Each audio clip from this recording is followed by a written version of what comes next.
Well, hello everybody, and welcome to the last Tuesday of the month here in May for our our weekly webinar. We apologize for the delayed start. As with lots of virtual programs, and as I'm sure you're going to hear about today, we had some technical difficulties. We've got we have 5 of us here in presenter mode, all coming in from different areas of the region. And it's actually one of the first times we tried something like this. So we're just trying to make sure we're all connected, but I think we're at least good to go. Welcome everybody. We have a large crowd with us today. We had 45 people register. So people are still coming on as I see my numbers go up as I talk here. I'm so pleased to introduce Sarah Goetz, Simone Cox, and Courtney Entner from the Spruce Grove Public Library. They've been doing all kinds of programming virtually even before shutdown and COVID, and so we are really excited to learn from them and learn some of their best tips that they have for presenting virtual programs. Very timely given we're all moving into summer reading club mode and thinking about how we're going to engage our readers in our community in a virtual environment. So I'm going to pass things over to Sarah. Are you presenting first?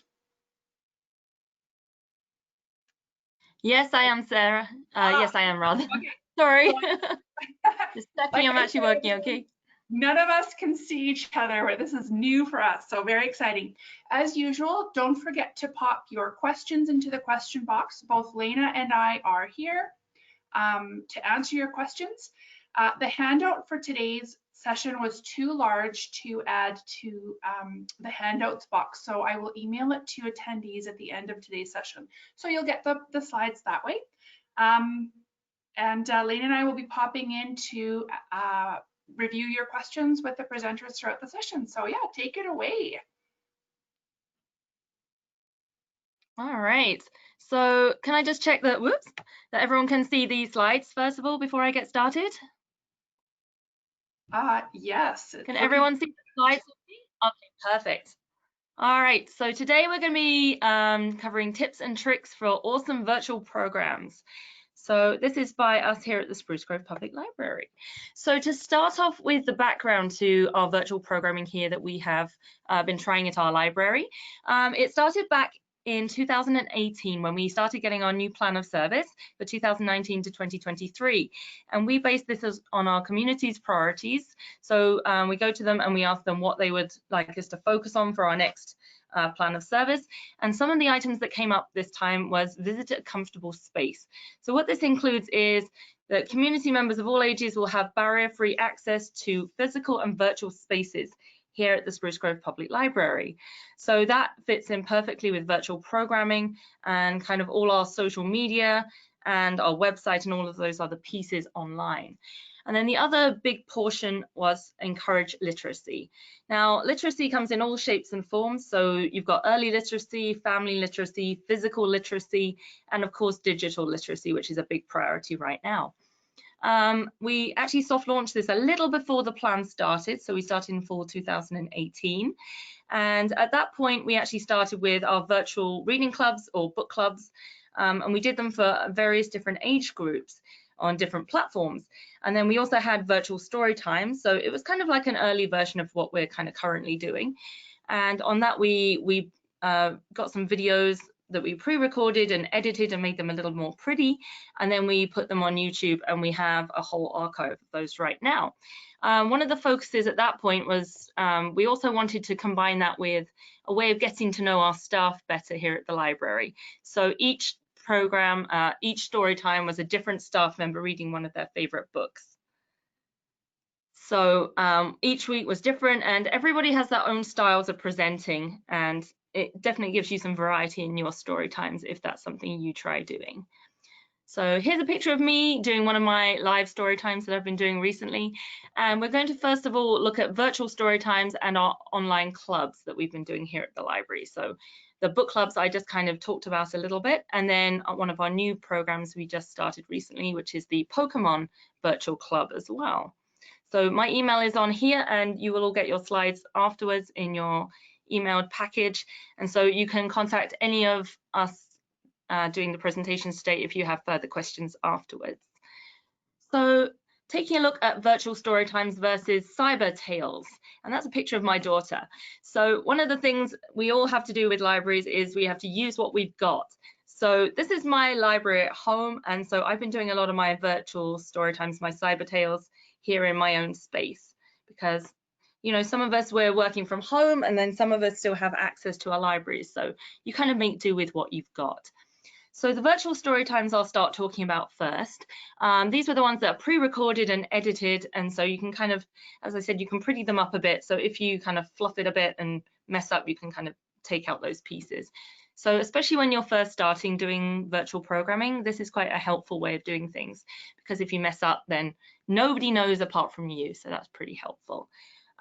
With the story times, one of the challenges that we have faced is, you know, the use of copyright restrictions, because it's to do with fair use, and it's kind of a grey area as to what counts as fair use, and it does depend on interpretation. But this has changed a lot, as you all know, during this COVID-19 period. And so we actually had a situation last year where one of the publishers did contact us, and so we decided to, instead of trying to fight it or go that kind of route, we just decided to hide our archive of videos, and then we kind of moved on to other programming. But because of the COVID-19 situation and the publishers relaxing copyright restrictions, we actually reinstated these videos on our YouTube channel in March, and we're going to keep those up until we kind of see what the situation is and how the publishers react to things after this. So we did do our best to meet the publisher requirements, because if you've seen some of the recent emails from YRL, there was some links to different publishers, and they've got different like little niggly bits that each one is saying that they would like you to do. So we're trying our best to kind of appease everyone and put a disclaimer in saying it's just for our patrons, and that we will be taking them down later once the situation changes. All right, sorry, I'm just trying to move something across so I can see what I actually wrote. Okay, and then if there's any questions about that, then you're welcome to send me messages about that. Otherwise, I will keep moving on, because I want to get through some of this content and give my other programmers here a chance to talk as well. And there's no questions coming up here at all. Okay, so we are, yeah. All right, thanks. Okay, so I'm going to move on to Cyber Tales. Now, this is our live videos that I started in April, so I've only been doing this for about a month now, month and a half, and it's a very different platform. I'm trying to do live videos on like a social media platform. It is quite useful in many ways because they are integrated with your social media, and so you are getting a lot more hits on videos because people are seeing them as they're checking out your other library events and activities going on. So you do get quite a lot of response to them and lots of likes and things like that that you don't always get when you have them on a separate space like on YouTube. With one of our virtual programs we're doing, it's actually quite helpful because we've been able to cross promote it with one of our other ones. So some of the books I've been picking for the Cyber Tales, I've been picking ones that fit with our virtual reading clubs, and so you can kind of plug each of your programs and hopefully get a bit more attendance and for your statistics, of course, which is one of the key factors in keeping half these programs going. Many of the challenges to do with this were the same as I found with the pre-edited videos. So you've got to get to grips with the technology, and some of this my colleague Simone will go into later. So things like Facebook Live, I have had a little bit of an interesting learning curve with that recently. So I think the best thing to do would be to play around with it before you kind of go live. So get comfortable with the technology you'll be using and practice, practice, practice. Facebook does actually have a nice list of tips that were quite helpful. So if you go on their website and look into Facebook Live videos or Instagram Live, if that's a different platform you prefer, then they do have lots of tips to help you with that to get you started. And there is actually a testing button on there that you can try and practice without it going live before you make any big boo-boos on that one. Another thing is to use what you have. So if all you have is a laptop or a smartphone, then go ahead and use that. You don't need to get anything particularly fancy to do a lot of these videos. You can start with even just an old school style camera, and then you can edit your videos and upload them to computers and things after that. So one thing you might want to consider as well is, are you going to use your laptop or like a smart device? Are you Android or Apple? Because I have found that there is a few differences when you're doing live videos to do with that. when you use a smartphone or something like that, then it does actually mirror your image, which I actually found after I did one of my videos, because if you look, the book is actually backwards. And so if you have an Apple device, they do have actually a sneaky setting that you can flip the image so it does show the right way around. Unfortunately, that does not appear to be the case in Android. So you may have to fiddle around with things and see if you can do things that work around that, or just accept that that's a limit of the technology right now. Do we have any questions on those before we go too much further? There hasn't been any, but Simone is back on, and we wondered if we... In that case, I will keep talking. We were wondering if we could do a really quick... That's okay. So we're going to move on now onto some of our... Oh, yeah. Sorry, what was that? This is Jessica. We were wondering if we could do a super quick voice check with Simone. We were having a hard time getting her going. Are you there, Simone?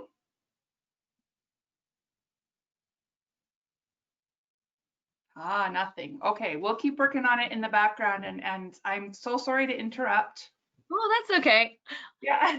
All right, so just to get back into the flow of things, I'm going to keep talking about our virtual programs. So with the online clubs specifically, so our book clubs or virtual reading clubs, which was our slightly fancier name for them, and then our virtual Pokemon club. So back to the beginning of the roots of our virtual reading clubs, we have had 3 different book clubs, and we've been running these since fall 2018. So we have one for different age groups, and each one is on a different platform. So the kids one, which is the one I'll talk about first, there's a little picture of it just to the left, if anyone can see that. As you can tell, we do all sorts of things. It's not just a book club. We have activities, crafts, we put up recipes and things like that to make it a more active program that people can pick and choose what they want to do with it. Seeing as it's on a virtual platform, it's very different from an in-house book club. So we purposely did it that way to try and get a bit more, activity and response from people. So we did this purposely on our library's own website. We have it as a monthly club, and then we changed the content monthly. Part of this decision was safety, because it is a children's program, and so many of the social platforms don't really work very well for children's programs, especially when we first started in 2018. Because as you can tell, things like Instagram, many of them you have to be 13 or older to have an account of your own. So we didn't really want to encourage kids to be signing up underage or anything like that. So it was safer to have it on our own website. And we do ask people if they want to send their makes in, things like that. We can put pictures up, but we do specify that because of FOIP, which is of course something we all have to consider in libraries, that they don't send us pictures with kids' faces in, and it's just the actual content themselves. So moving on to our teen program, this is actually based on Instagram. So we do this very differently. We post on this one about 2 to 3 times a week. It's mobile based, so it's a slightly different way of doing things, and you do have to have it on your personal technology just because of the way Instagram is set up. So that is something to consider when you're deciding how you want to run your own clubs or virtual programs, as to whether you're comfortable with that, whether your program is comfortable with these technologies, and how you're going to approach them. And then moving on to our adult club, initially back in 2018, we set this up as a Facebook group, but it was decided to move it onto a library website page, similar to how our kids one is currently run. At that point, it was one programmer, myself, was running it, and so it was easy for me to pop in and then kind of manage the group that way. But we found that when we were trying to share this out among a bigger reference team, it worked better to have it as a monthly content, that we weren't having to update it periodically every week. So that worked out better for us, and we've actually had quite good response to that. We have good statistics each month, and numbers have doubled and tripled, I believe. I can't have my stats in front of me right now, but since COVID and the libraries have shut to the public, numbers have skyrocketed on our book clubs and things like that. So some of the challenges we came across doing this, once more, is getting to grips with the technology and the access permissions. If you're going to do this on your library's website, then you need to allow your programmers to have access to updating the website, and probably going into details about, social media privileges, and maybe your library has policies on how to approach this and what you find acceptable to use within your library. So that's something that your library may have to create if you haven't already got these policies in place. And then, of course, the comfort level, and if they are able to do website design for your programming team. And of course, practice, practice, practice. We've been doing this a number of years, and you're always learning with these technologies. Things change, things update, and you just have to kind of move with them as they go. So does anyone have any questions about our book clubs? Everyone's pretty quiet today. There's a couple of a couple of questions that have come in here. Okay, so the first is, where do you see the stuff that children have sent in? In the past, I have searched and I couldn't find them. That is one of the challenges we've faced, actually. Here in Spruce Grove and our community, we don't actually get a lot of response on things, as in people sending stuff in and that side of things. We get people that like things, they share things, you can see all of that, and they go on our pages a lot, but that side of things just never really took off here. We keep it up, and I'm always hopeful, but for some reason people don't really want to try that sort of thing. I've heard in other libraries, in other communities, people are a lot more active on that side of things, but it's just not really worked out for us. Okay, and so, sadly, I'd love to see some stuff, and I would definitely love to share it more. There's a couple more that have come in. This next one is, it says, more of an opinion question, but how would you address positions such as, there's plenty of online materials already around on the web. Is it worth spending our time and resources to produce local content? Have you felt the effort was worth it within your community to stay connected this way instead of directing them elsewhere? So that's a question I've had too when I've thought about virtual programming. There is lots of great content out there. So how do you justify creating your own content? It's a tricky one, and it often depends, like, how big is your programming team? How much time are you willing to spend? And also, how long are you planning on doing the program for? With our virtual book club, we do a lot of sharing. We do lots of links to other people's materials, and we always give them recognition as to where we're sending them. So a lot of that, it is less work, and we felt that that was a good approach for us. But then there's other things, like with our virtual Pokemon club, one of my colleagues, she just created a training program, and she did all of that from scratch that we will be sharing through that. So we kind of do a mixture of both. So it is a very good question, though. Yeah, and it depends on your library and what you're comfortable with. So there's more. Here's another one. I think this is more for YRL. I should be able to answer some of this. And Lena, please jump in if you have an opinion. The question is, I'd like to do some virtual kids programs for my library. I'm wondering how to do this since YRL takes care of my website right now. Would YRL be able to help with the loading? Sorry, I lost my, with the loading of the videos and materials. I think that so many of the videos are not that are presented in virtual programming are not necessarily posted on the website of the library, but they're posted on Facebook or they're posted on YouTube, in which case then it would be very easy to link a YouTube video to the website if that's what you wanted, or they're done via Zoom so that they're live. So it's certainly, this is from Kathy, certainly we can help you think through what the best place is to load your video. And if the best place is posting on your website, then yeah, we should be able to figure that out. Lena, did you have any thoughts? Yeah, I brought this question up to Josie because our websites are actually built by a developer outside of Yellowhead, and there's some things that they can do and other things they can't. So we could certainly post a link to your video, but embedding the video on the website so it plays right there, I don't know if the websites are capable of doing that. It might be something we would have to ask the developer. They are actually. We've been embedding videos from YouTube. Yep. All you have to do is, let's say you put a video up on YouTube, and then underneath the video there's a few different options. One of them is embed, and it has the website coding. You just copy and paste that, and then when you go to the web page you want it to go to, you just go to the HTML code section, and then you just plunk in the code, publish it, and it will pop up. Yeah, it's actually very straightforward. Yeah, it sounds complex, Kathy. Yeah. But I taught myself watching YouTube videos, so I think it would be something we could explore. So the questions are coming in fast and furious. Should I keep going, or would you like me to pause so you can go on? We can do a few more. Sure. Okay. The next one is, can you talk a bit more about the Teen Book Club and how you run that aside from Instagram posts? Oh, you're breaking up a little bit. Let me try. Lena, did you want to read that? Well, we just tend to. Sorry, would you like me to read the question? Yeah. Yeah, it just said, can you talk a bit more about the Teen Book Club and how you run that aside from Instagram posts? We literally run that completely on Instagram. So we do post regularly throughout the week. Sometimes we do stories. We use the feed, we do videos, but it's all kept just on that particular one. So we're not doing that one in-house or by Zoom meetings or things like that. It's just completely on that one platform.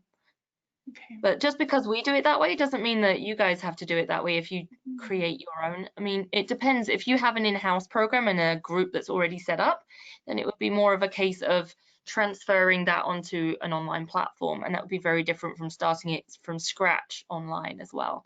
So it really does depend on your library and your community. Mm-hmm. And there's a follow-up question that just came to that one. How do the teens share their input? They can comment on it. They could send me messages, just like you would with any other Instagram feed that people follow.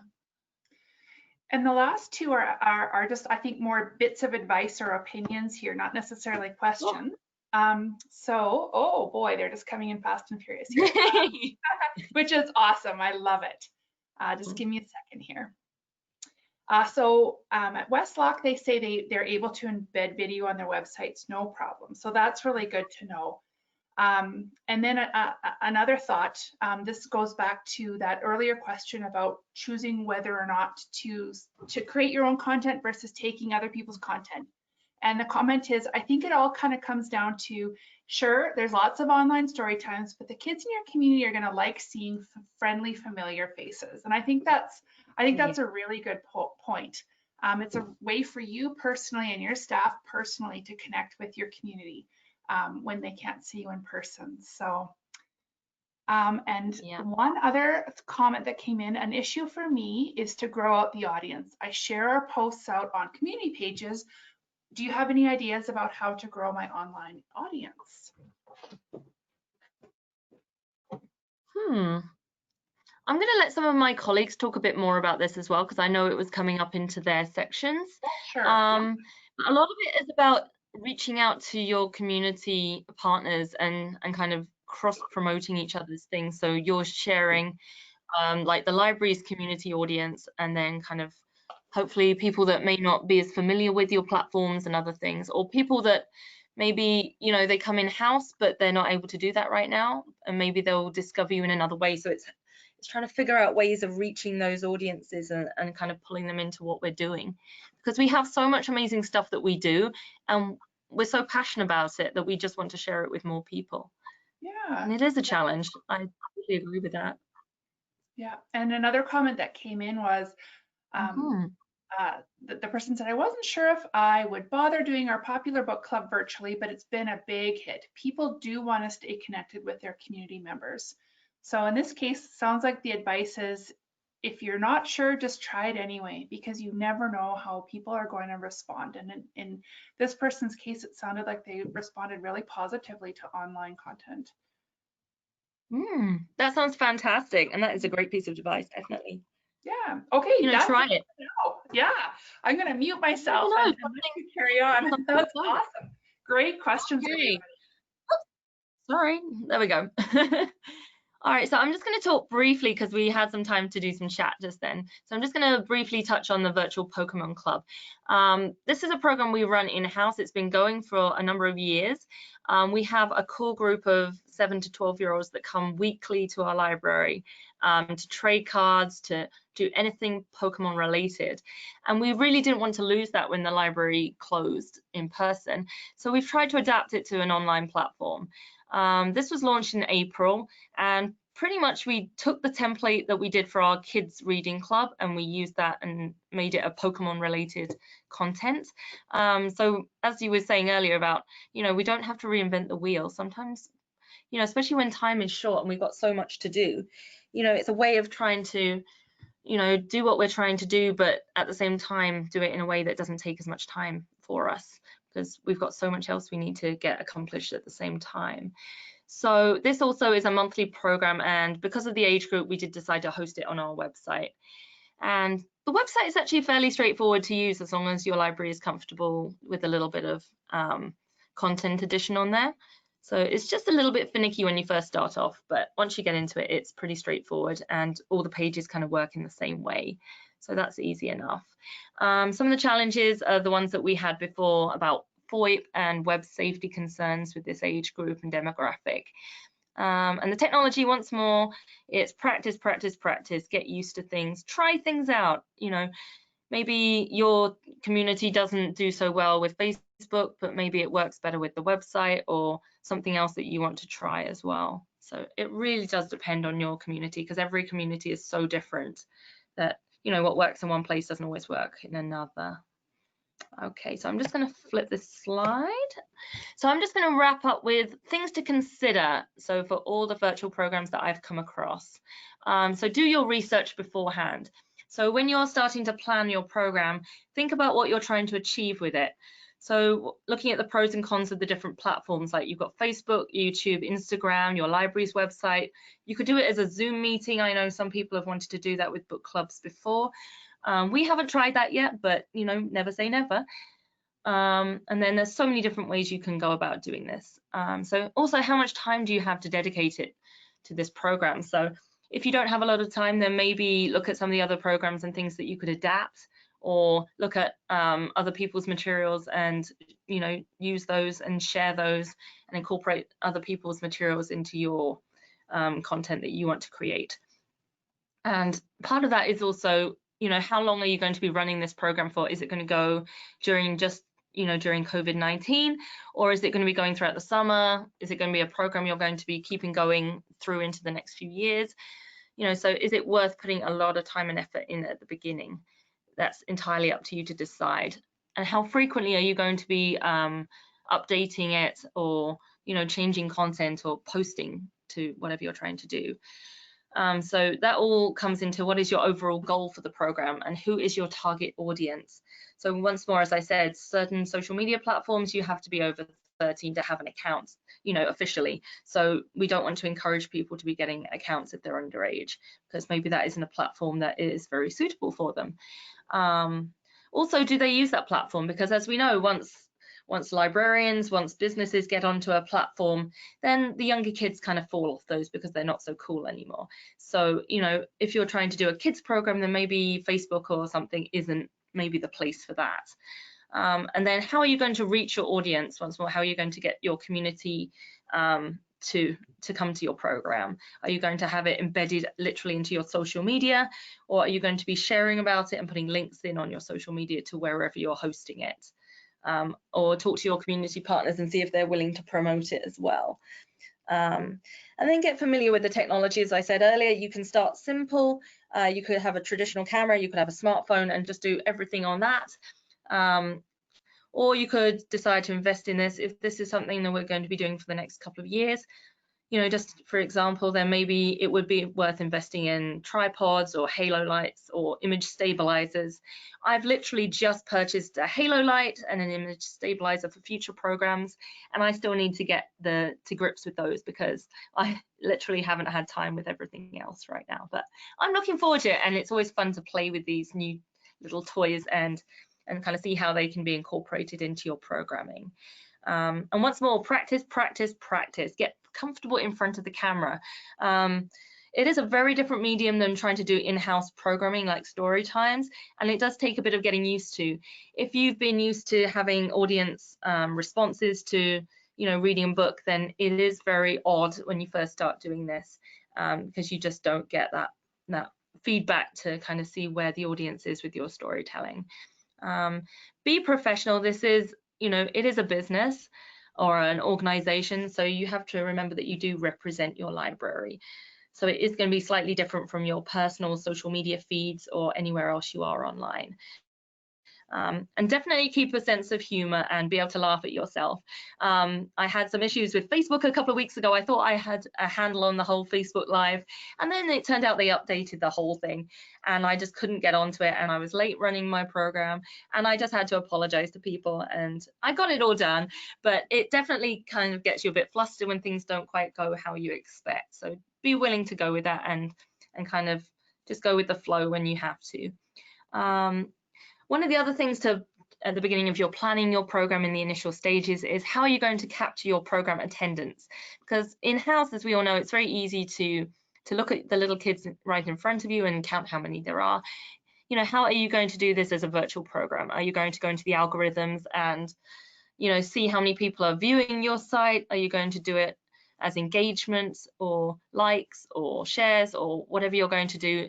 And just remember to keep this in mind, you know, and be consistent throughout your program, capturing your attendance. The other thing I had to just mention is that things have definitely gone up in terms of attendance since the library closures, and this has been represented in our attendance figures for programming over the last 2 months, definitely. As I said, with our adult book club, I think it went, we had double or triple our numbers in the last couple of months of people viewing our web pages. So it is quite impressive and shows that this is an area we need to kind of jump on and do more in this way, as well as, you know, trying to reach our communities at this time. So I think I might be done. I'm just going to move on to my colleague's first page. Does anyone have any other questions before I hand over to Courtney? There are no questions right now, so I think we can head on over to Courtney. Wonderful. Thank you, Sarah. Can everyone hear me all right? Yes, we can hear you and we can see your screen. No problem, Courtney. Perfect. Perfect. All right. Well, let's get started here.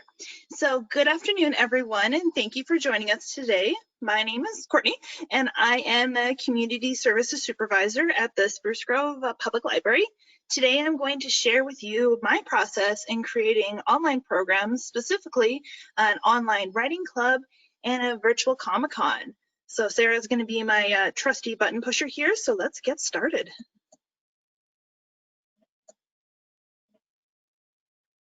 Excellent. Okay.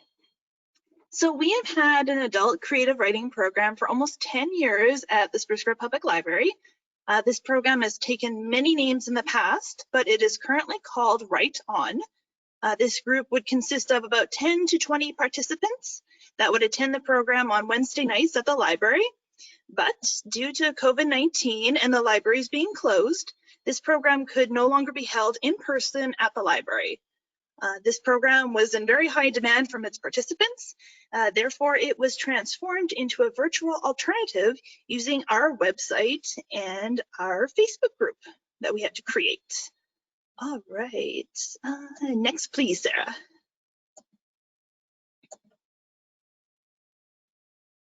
Thank you very much.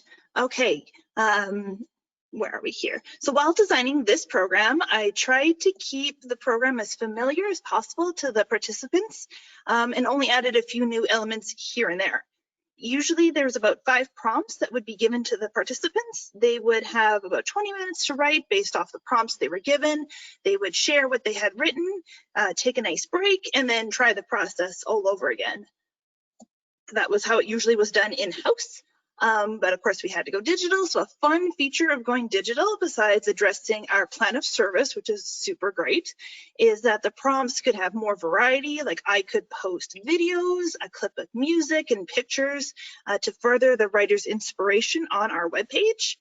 I also created social media posts with extra prompts, fun links, and tried to reconnect it with our e-resources for writers to use that all connected right back to the webpage. All of these tools are a really great way to advertise what your library can offer, along as with what your programs are. This program I knew would be fairly straightforward to change, to have it on our website by posting weekly prompts and have some extra resources for the writers. The main part that I struggled with was the group sharing their work. because I knew that this group, this particular group of individuals really like to share their creative writing sessions. Sometimes maybe too much, but they were very passionate about their writing, and this was definitely a feature that they enjoyed about the program when it was at the library. So the big question was, how could I do this virtually?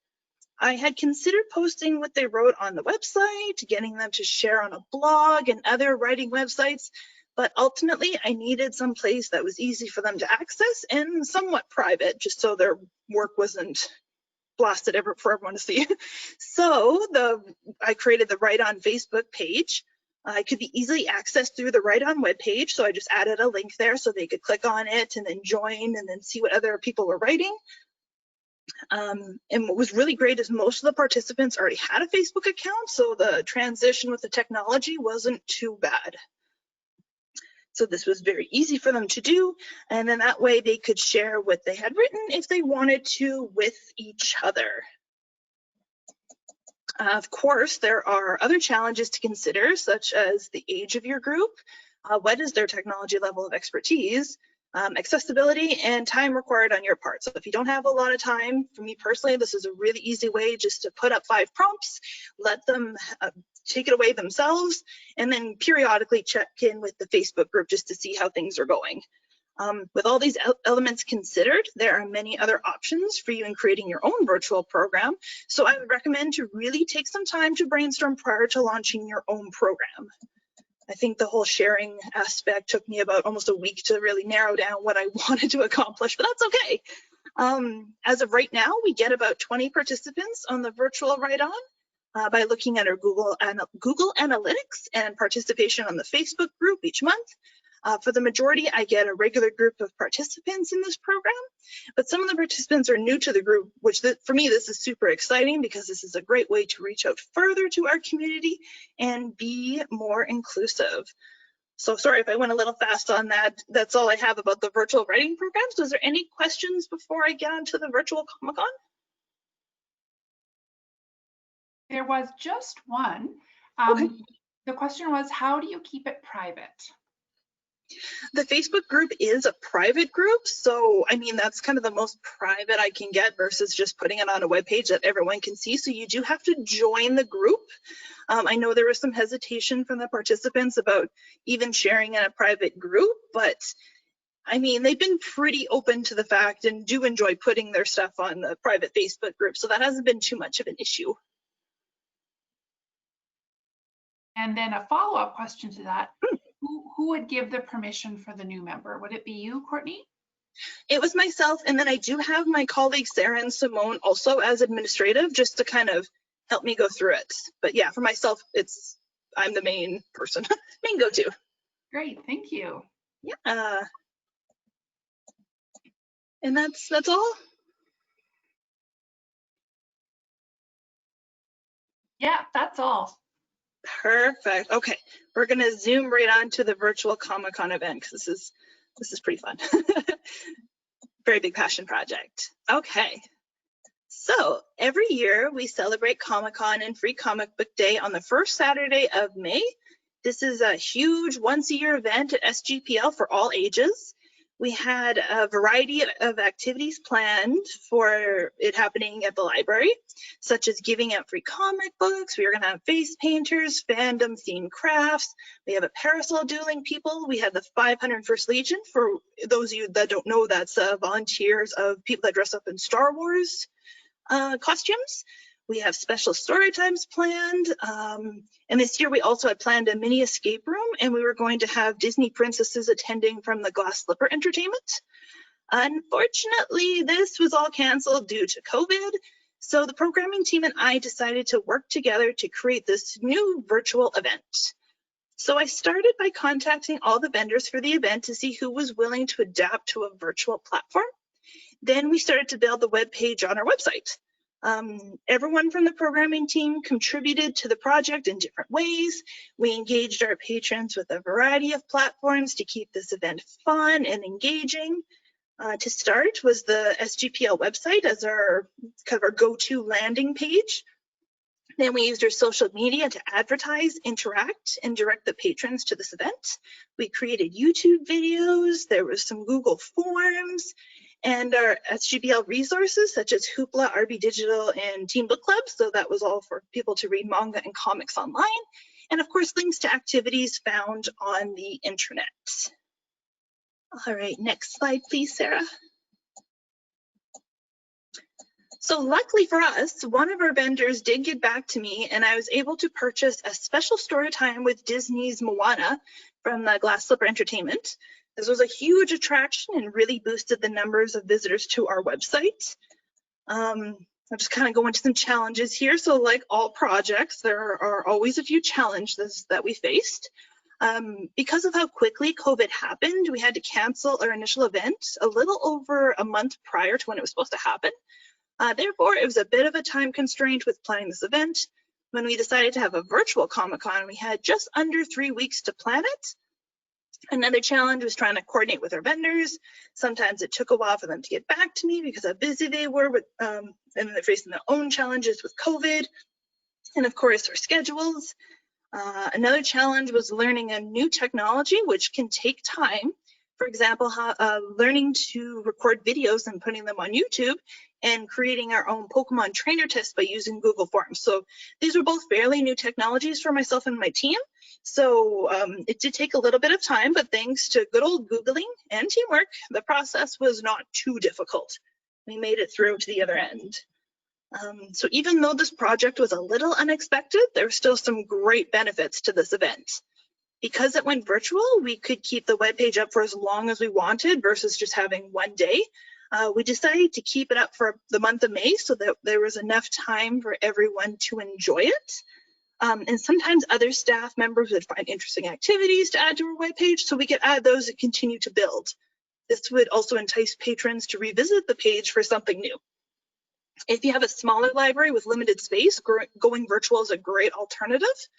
And lastly, the cost to create this event or web page was considerably less than our in-house event.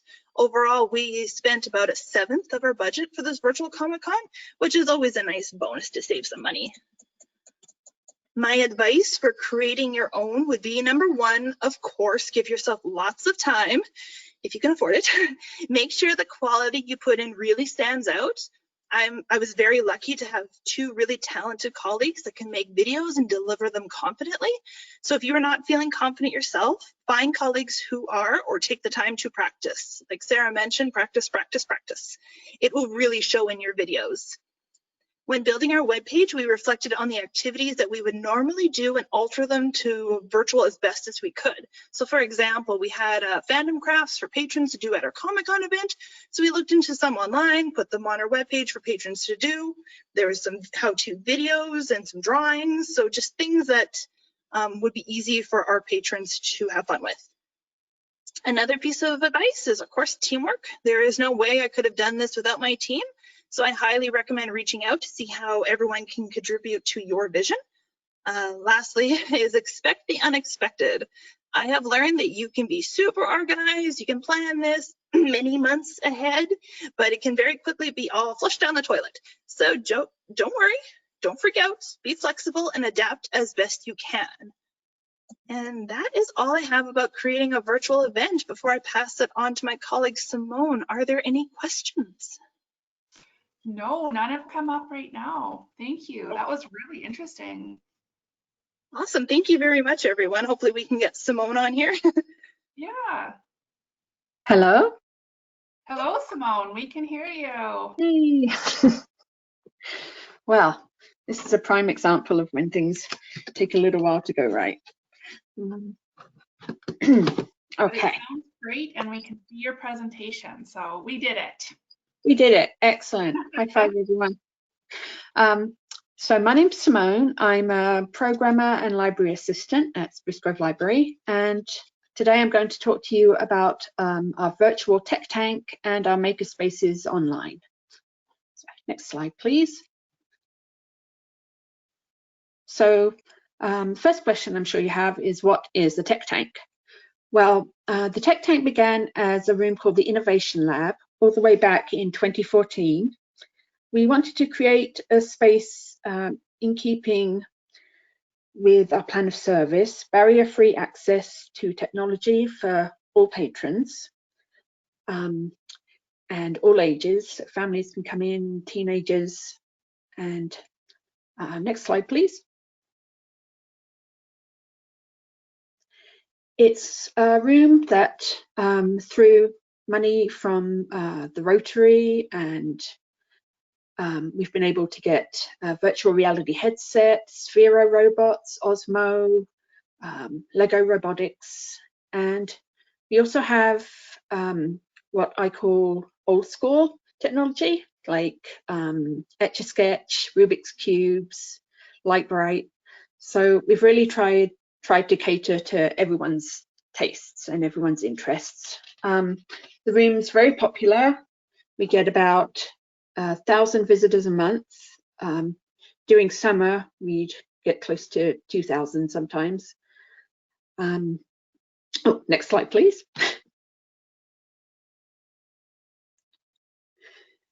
We had planned a grand relaunch for the lab.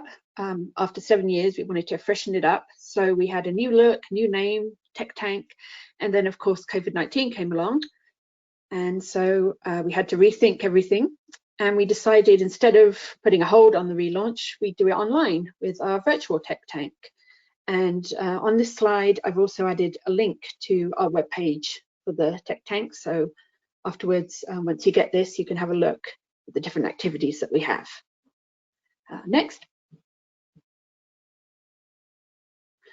So there have been a few challenges. The very nature of the Innovation Lab Tech Tank is that everything is hands-on. It's things you can use, like virtual reality, racing simulator.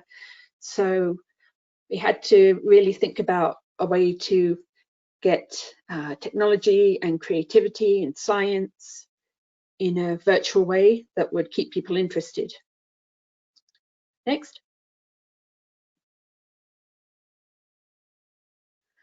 So the first thing we did was Google. We looked for sites that had lots of information on different aspects of STEM and were very easy to access. You didn't have to sign up or pay for a membership or anything.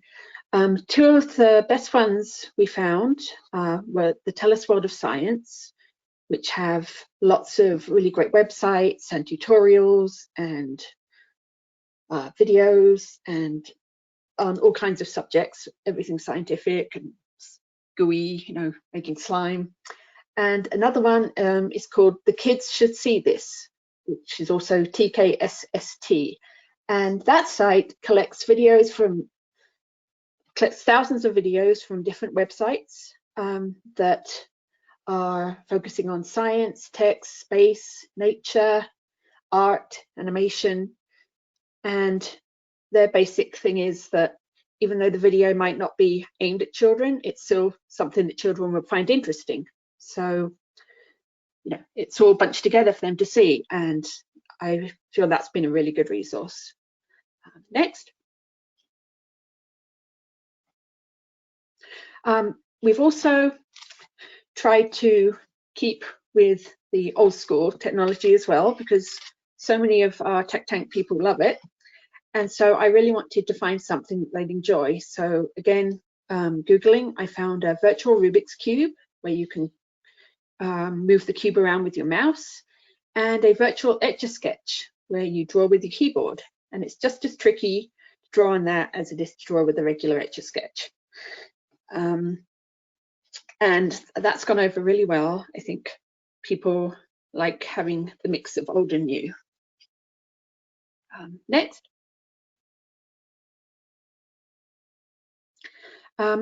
So yeah, that's pretty much what we've done for the Tech Tank. Does anyone have any questions?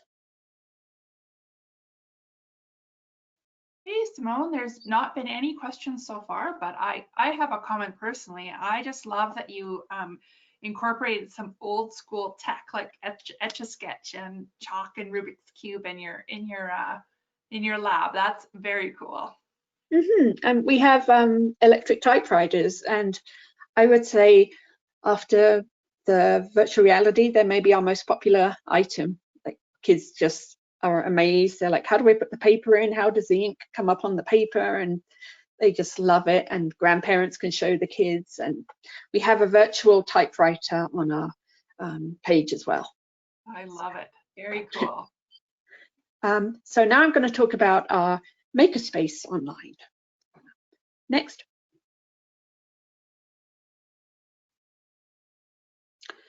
So the mini makerspace, it's a branch off from our makerspace program. I'm sure you all know what the makerspace is, especially a few years ago. That was a huge thing that all libraries were doing. We had a program that we do twice a week with a main theme and a main craft. Usually a guest speaker would come in. We'd have to get lots of supplies. Lots of people would show up, and it would take a long time to plan, lots of time for cleanup and prep and just all that stuff, you know. So, and of course, budget. It's quite expensive getting supplies in and sometimes for guests. So to make it easier, we narrowed it down to the mini makerspace, and that has become a self-directed program that we have in different locations throughout our library. Next.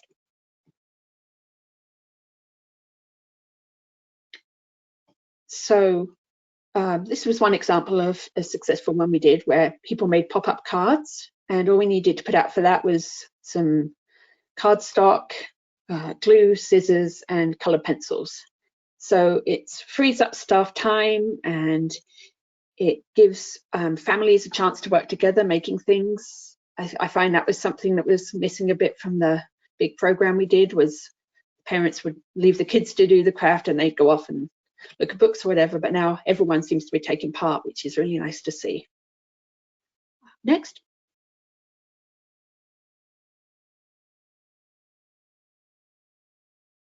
So, of course, good old COVID-19 came along and made us have to change our way of doing things. But we rose to the challenge, like all good libraries do, and we decided to change the makerspace to a virtual format and online.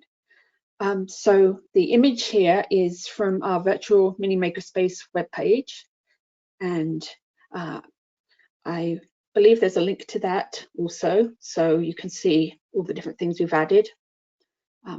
Next.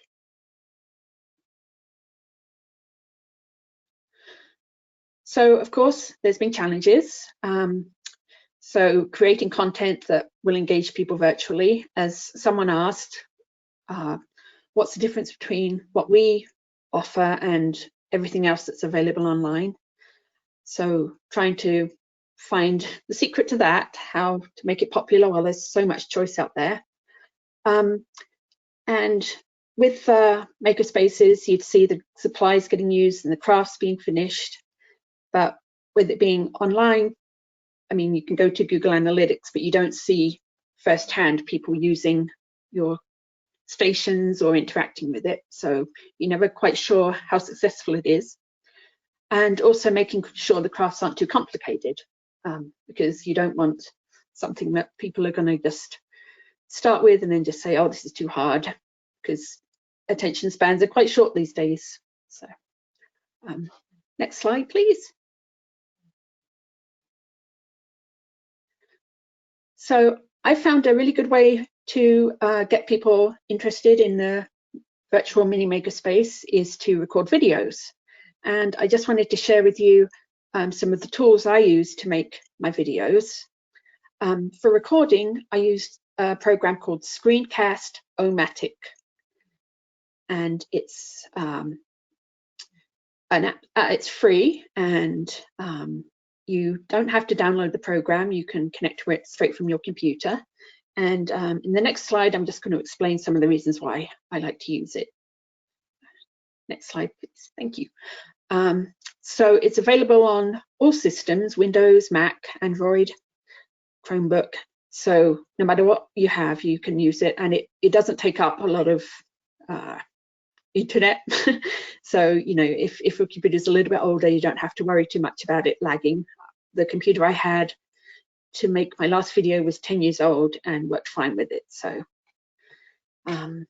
It's free, as I mentioned, and you can use it with lots of other editing programs. So you can make your video slideshow on Screencast-O-Matic, download it to another editing program, and have no issues. Another video thing we've been doing is how-tos. So with our free library cards, I made a video on how to get your library card online, and I used Screencast-O-Matic for that, just using a screenshot and a voiceover. So it works well for all different types of media. And the final thing is it's very easy to use. It's a lot of clicking and dragging, and there's not a huge learning curve. It's very simple. Next. So as I was saying, Screencast-O-Matic works with a lot of different programs, and I find for me the most simple video editing for videos of this nature is for Apple, iMovie, and for Windows, which is what I use, Movavi Video Editor. And I will give you some reasons why I really like that program. So again, it's very simple to use, especially right now. Don't have time to take a huge course like on Photoshop or something, where there's tons of stuff to learn. This is just shows you right on the screen the instructions, what to do. Again, it's free. You can get a paid version. I got that. It was $25, and that's it. It's $25, and you get all the features, but you do get really good features on the free version as well. It's multifunctional. It's got instruments for you to cut, add slides, add titles, rotate, and special effects, which I love using. You can add sound effects, you can add visual effects, transitions, make the screen shake, make it blurry, make it pixelate. You can have so much fun with it, and it's easy to use. Next. So videos that I've made have gone down really well, and I just wanted to tell you about a few that I've found to be most popular. So I made one about milk.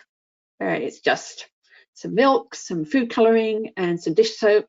Put them all together, and the milk makes beautiful colors everywhere. Making cards and bookmarks. I made a Wonder Woman Mother's Day card. I added the Wonder Woman theme to it, and that was a lot of fun.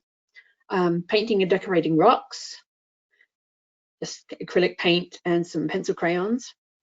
So yeah, it's all activities and supplies that families can just grab from the house, because especially right now, you're not going to want to go out and try and buy a ton of stuff, and you have to line up outside and everything. Another thing I did was a quiz. I'm a big Star Trek fan, and so I made a Star Trek quiz. For that one, I used slides mixed with live video. And so if there's something that you are a big fan of, like, I don't know, a particular book or a craft or a place, you can make a little quiz about it and have questions and a little timer for them to put the answers. So again, you can do a lot with it and have fun. Next.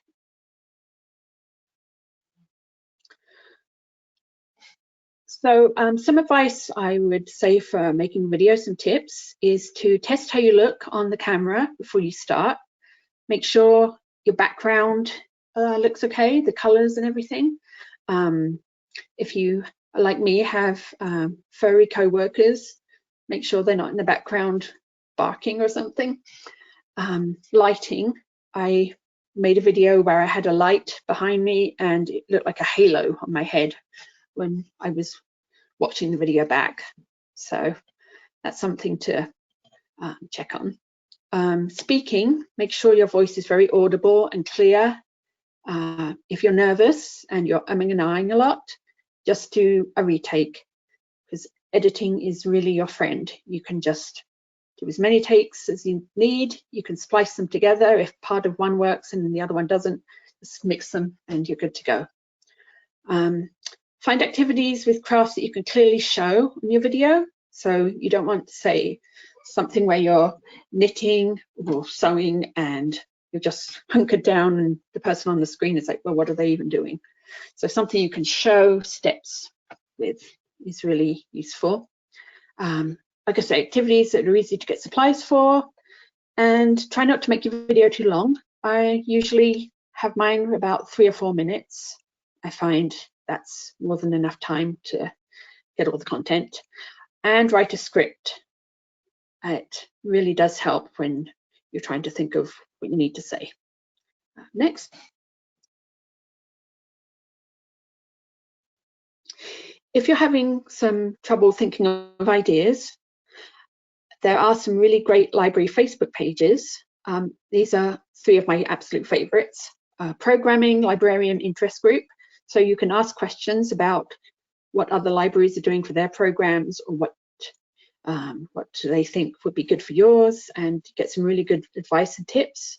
Teen Services Underground, because teen programs can be quite tricky, getting the teens to come in and keeping their interest, and they have some awesome stuff there. And the Shareable Click is memes and slides and pictures that other libraries have created, and you can share them on your website and put your own spin on them. Next.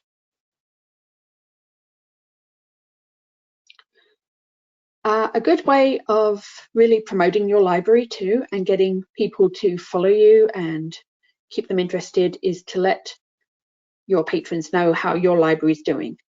Especially right now, it's a golden opportunity. The library's closed and you can give patrons a chance to see what's going on behind the scenes and how the library is still running even though the doors are locked.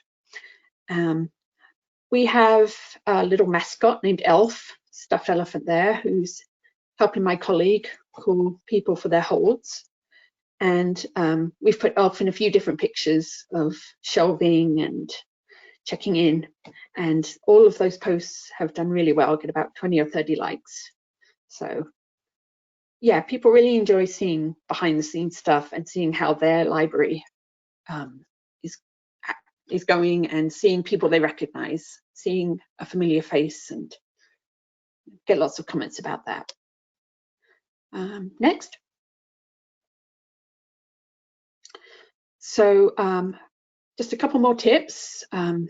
So be active, brand yourself and your library, get your logo on there, and I find asking interactive questions is a really good way of getting in viewers. Like, what's your favorite book?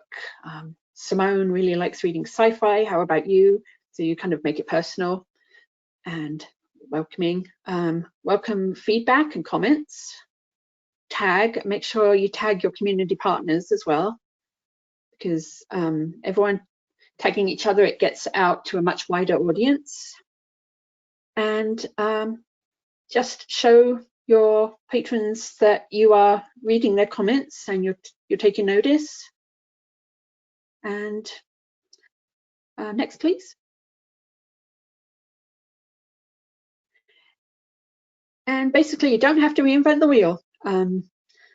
All ideas come from someone else. So you don't have to sit there pulling your hair out thinking, what can I do that's never been done before? Because odds are it has been. But you can always put your own creative spin on it and make it your own and make it your libraries. So that's about it from me. Does anyone have any questions? Hey, that's great. There were a few questions that popped up quite some time ago. I think it was in relation to the live makerspace about ordering material. Wondering about, the comment was, you still need material, do you go with a cheaper material? And I gotta be honest, I that was a while back, so I'm not even sure what that was in reference to. Well, for us, we do have a lot of supplies from previous programs, and we try and use what we have to hand. So for ordering, we we try not to go into the budget too much because we want to make sure we have enough for the whole year. But yeah, I think a lot of ours is thinking with things we already have. Yeah, that sounds good. And the person who asked the question just commented it was the mini makerspace that you were talking to, and she says, yeah, Right. exactly. So sounds like you answered the question there. Okay. I thank you to everyone who stayed till the end. We did start a little bit late, so we're ending here a little bit late. If you have any additional questions for Simone, Sarah, or Courtney, definitely you can get in touch with them at Spruce Grove, or get in touch with Lena or myself, and we can connect the two of you. I'll be emailing out the slides and the evaluation forms here to our participants here in just a few minutes, so you'll have a copy of that. And yeah, any last words of wisdom from Spruce Grove? Sure, I'd like to just say something. It's Sarah here. Just have fun. I mean, we always have fun with our in-house programs, and even though that side of things is kind of limited right now, then just have fun with what we are able to do for our community. So enjoy it, because if you enjoy it, that does come across, and it's kind of contagious, really, isn't it? In a good way, that is. No, that's very, very good advice. Thank you very much, Sarah. And thank you, all three of you, for agreeing to do this. I learned so much. I made quite a few notes on some tips and tricks that I can apply to just my instruction that I do. So thank you very, very much. Lots of thank yous are coming across the comments here too. So well received all around. And for those of you still online, we will have our June schedule of coffee chats and presentations out here within the next couple of days. So stay tuned to YRL Pub and to Carla's daily emails, and we'll have those announced very soon. Thank you, everybody.